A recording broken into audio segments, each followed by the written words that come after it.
According to the most recent polling, although it is a new election law, the results of the elections are likely not to bring much change to the Lebanese parliament. There'll be three principal blocs, one led by Prime Minister Hariri and his Future Movement, a bloc led by current President Michel Aoun and his Free Patriotic Movement, and a third bloc of Hezbollah and its very close ally, the Amal movement. Then there will be a small number of smaller blocs of parties and politicians, and maybe a small handful of new entrants from civil society and others, but just a handful. The new election law was actually pushed by civil society for the past 20 years in Lebanon, and it's kind of an achievement that is now the law of the land. It shifts the Lebanese election system from a majoritarian system to a proportional representation system.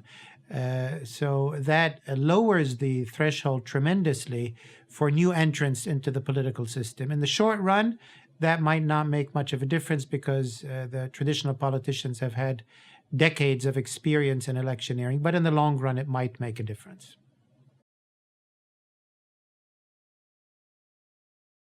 I think the elections won't bring a fundamental change to the current governing arrangement. The current governing arrangement is a three-way power-sharing agreement, in a sense, between President Aoun and his Free Patriotic Movement, based largely in the Christian community, the Prime Minister Saad Hariri and his largely Sunni Future Movement, and the Shiite alliance of Amal and Hezbollah. That three-way sort of governing arrangement or coalition exists before the election and is likely to be reproduced after the election.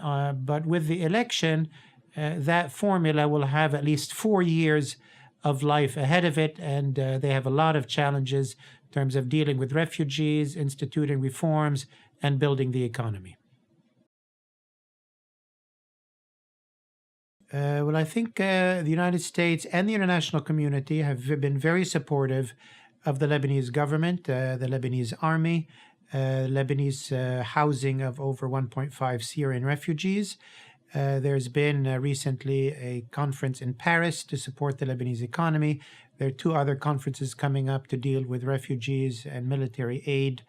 Lebanon has a lot of problems and it's far from perfect, but also any breakdown in Lebanon will cause tremendous security and refugee problems that certainly the world does not want. So I think Lebanon deserves a lot of support in the months ahead.